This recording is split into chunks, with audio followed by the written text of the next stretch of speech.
Hello everybody, and my name is Geraldine McManus. I am here today to give you a presentation on effective communication. Effective communication involves many areas that we either have to learn, conquer, or overcome. So what I'm going to be doing with the aid of PowerPoint is going through what I consider to be the 7 most essential areas. We're going to be talking about fear and our nerves, meeting and greeting skills. We're going to be talking about posture, phonetics, the lost art of listening, or indeed the art of listening, understanding body language, and finally empathy.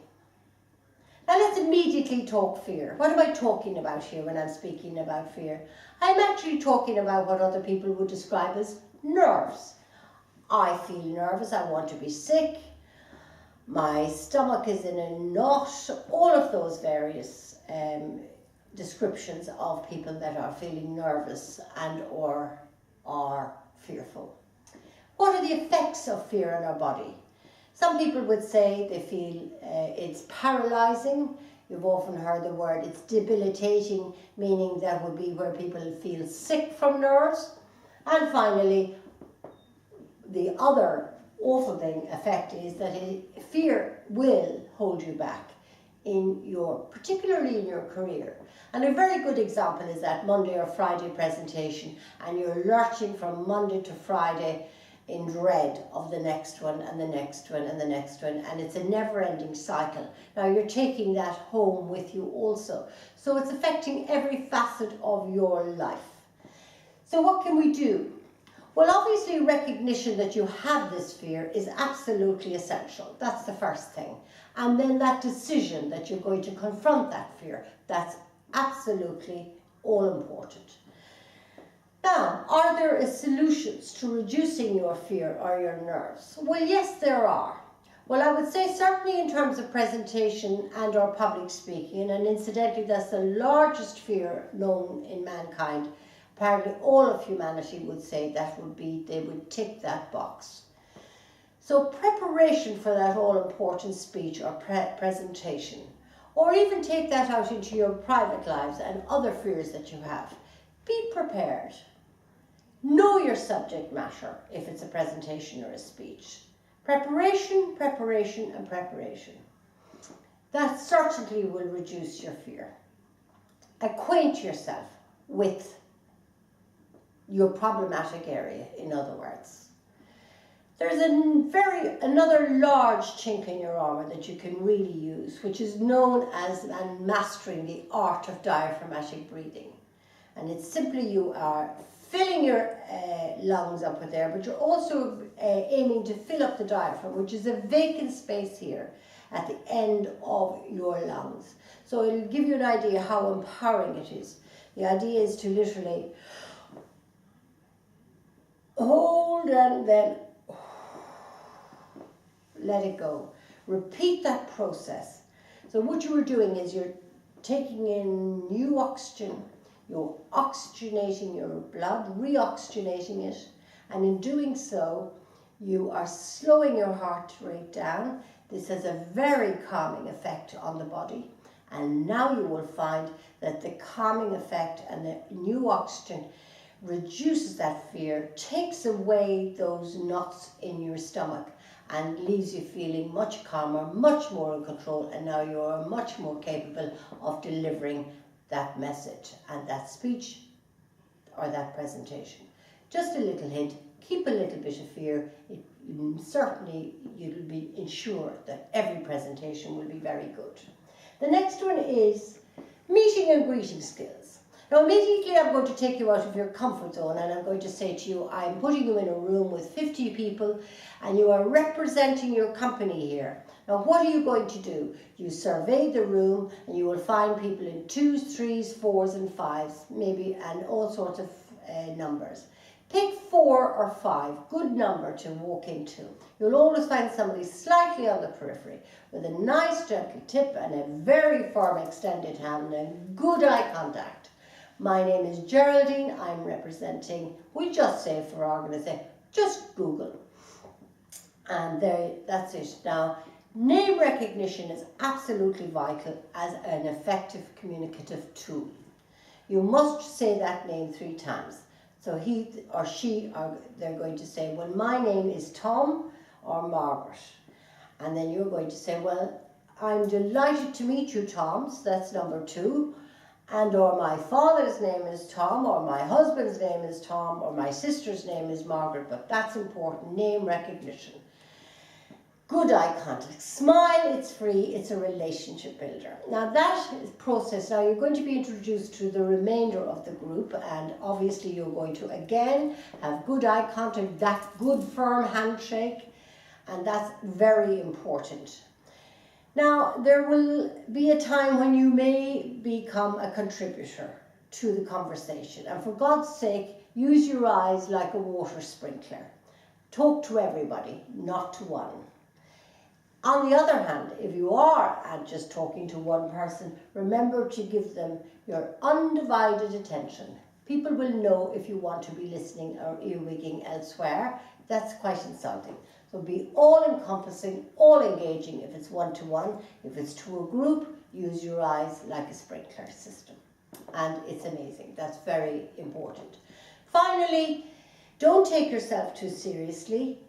Be gracious, yet be humble, and be confident.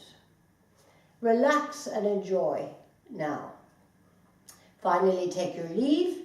Repeat the process of a firm handshake, good eye contact, and remember their final names. That's important. We're now going into the area of posture, because posture is your body, how you stand. Now, if you are giving that all-important speech or presentation that is ruining your life every week, just remember, or you are standing in a group of people, as you have just described in my previous minute, it's important to stand with your feet shoulder width apart, which will leave you not swaying, and your knees flexed. And you can stand like this for quite a time. So your feet are firmly on the ground, shoulder width apart, knees flexed, relaxed. Now that aids good projection. Furthermore, you will find it's very good for your general well-being. So that's what's to be said about posture. Posture also tells somebody that is looking at you a lot about you, whether you are on top of your game, whether you are with it, if you are slouched. Remember, your body is doing the talking, and we will be dealing with that in a couple of minutes with body language. But you do need your body to give off a very good message. A good posture will aid that whole message. Phonetics. Well, where would I be talking about effective communication if I wasn't going to be speaking about the importance of phonetics, diction, or the spoken word? And my simple message here to you today is the importance of slowing down with the sole intention of completing all of your words. For example, finishing your INGs, your EDs, or your EDSs, or your INGSs. So finish a word in its totality. And you will find when you slow down that you are more in control of what you want to say and how you are going to say it. And therefore also remember that whoever you're giving out your message to certainly will have a greater understanding of the message. So it's a win-win situation all around. The next important area we would be talking about is the art of listening. Could be referred to today as the lost art of listening. Just to say that there are two things going on here. You have hearing and listening, and sometimes people confuse the two or think that they're both the same thing. Suffice to say that hearing and listening are completely different.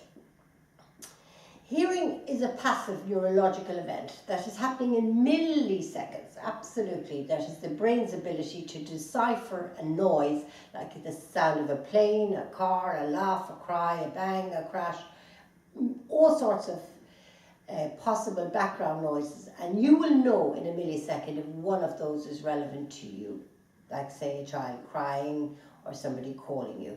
That's what I'm talking about.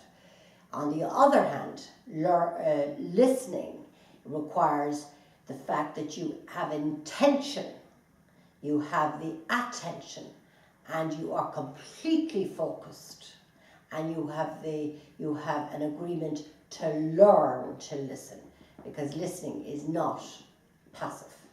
That's vitally important. Suffice to say there that large corporate companies now know this to be a fact and send a lot of their employees away to learn to listen. And when they return, their performance is up by 20%. I rest my case about its importance as an effective communicative tool. We are now going to talk about the body language, or the language of the body, as some would say. This is very important, body language, because it's 55% of how I am, even though I'm talking, most of what I am, how you are reading and how you will remember what I said was as to how I delivered through what I did with my hands, my face, my mouth, my head, my entire body. So it's a huge area, very important to be understood. For example, if I crossed my arms here now and you couldn't see my hands, you'd know I was saying stay out of my space. If I'm like this, I'm slightly more open. Listening, I can't hear you, I'm nodding my head, but one doesn't have to open their mouths